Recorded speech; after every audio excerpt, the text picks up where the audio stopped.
Shalom dan selamat pagi jemaat yang dikasihi oleh Tuhan. Bersyukur atas penyertaan Tuhan yang selalu bersama dengan kita di pagi hari ini untuk selalu menikmati hari yang Tuhan berikan.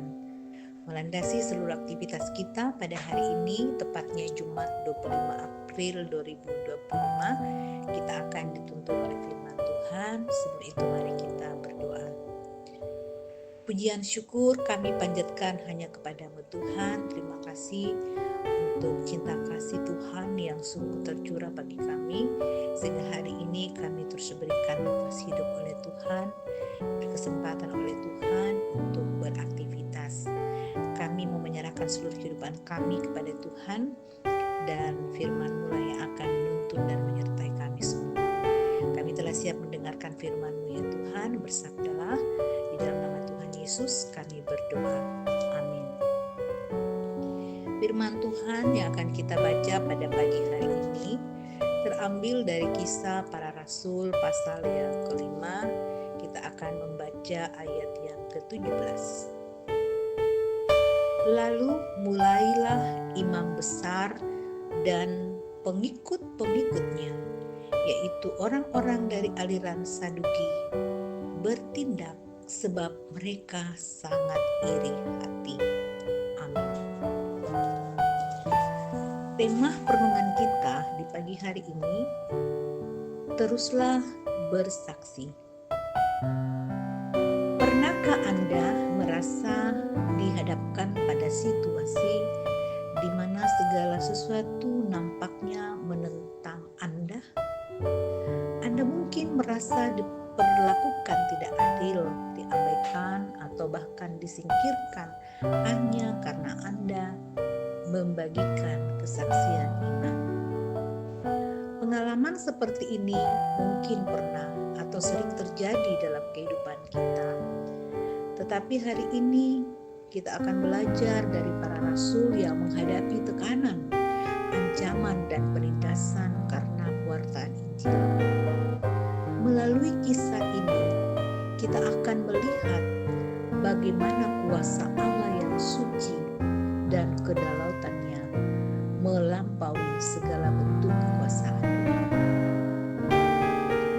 Peristiwa yang terjadi dalam bacaan kita ini adalah bagian penting dari perjalanan awal gereja Kristen, khususnya di Yerusalem. Dalam kisah ini, para rasul ditangkap oleh pemimpin agama Yahudi dari aliran Saduki. Golongan ini terdiri dari orang-orang yang tidak percaya pada kebangkitan dan adanya malaikat. Mereka berpengaruh besar dalam mahkamah agama Yahudi atau yang disebut Sanhedrin. Mereka sangat iri hati, terbakar oleh kecemburuan besar yang lahir dari ketakutan, kehilangan kekuasaan dan pengaruh. Karena itulah mereka menggunakan pengaruhnya untuk menangkap para rasul. Tetapi para rasul melepaskan oleh malaikat Tuhan dan kembali mengajar di bait Allah. Melalui peristiwa ini, Allah hendak menunjukkan kedaulatannya terhadap para penentang. Karena yang menjebloskan para rasul adalah golongan Saduki yang tidak percaya pada adanya malaikat. Maka Allah memerintahkan malaikatnya untuk membebaskan para rasul. Karena para Saduki ini tidak percaya adanya kebangkitan, maka Allah membebaskan para rasul dari penjara untuk terus mewartakan kebangkitan Kristus. Ada banyak yang bisa menjadi penjara kita dalam memberitakan berita sukacita Paskah, iri hati, dengki, kekuasaan, kekayaan, kehormatan, dan sebagainya. Ada rupa-rupa kuasa yang bisa menjebloskan kita ke dalam penjara tersebut. Tapi Allah telah menunjukkan bahwa tidak ada kuasa apapun yang dapat merintangi pekerjaan pewartaan dan pengajaran tentang keselamatan melalui kematian dan kebangkitan Yesus Kristus. Teruslah bersaksi, biarkan Allah yang berperkara di atas kesaksian kita. Amin. Mari kita berdoa. Terima kasih ya Tuhan untuk firman-Mu yang sungguh meneguhkan kami di kuatkan dan teguhkan iman kami sebagai anak-anak Tuhan untuk terus mewartakan berita sukacita kebangkitan Tuhan Yesus Kristus dalam kehidupan kami. Jauhkanlah kami dari iri hati, dengki, kekuasaan, kekayaan, kehormatan, dan lain sebagainya yang dapat menjadi penjara bagi kami untuk tidak memberitakan berita sukacita Paskah.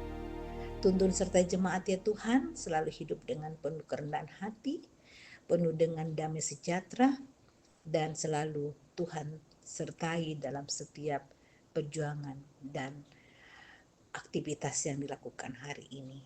Terima kasih ya Tuhan, adalah doa dan syukur kami.